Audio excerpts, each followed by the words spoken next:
Hello everyone, good morning, good afternoon and good evening to all.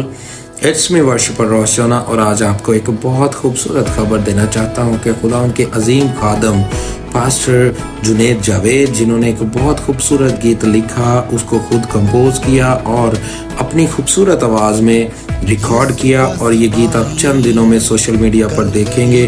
और मेरा ईमान है कि जिस तरह मैंने बहुत बरकत पाई इसी तरह आप लोग भी बहुत ज़्यादा बरकत पाएंगे। और मेरा ईमान है कि आप लोगों के शेयर करने के वसीला से हज़ारों लाखों लोग बरकत पाएंगे।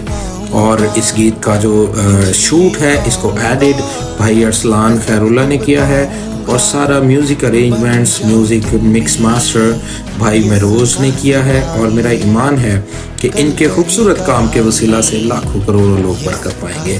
ज़रूर सुनिएगा, ज़रूर शेयर कीजिएगा और लोगों तक पहुंचाइएगा। God bless you all and God bless you pastor worshipper pastor Junaid Javed. Take care. Yeshu का सिपाही कलवरी का राही, यीशु का सिपाही कलवरी का राही।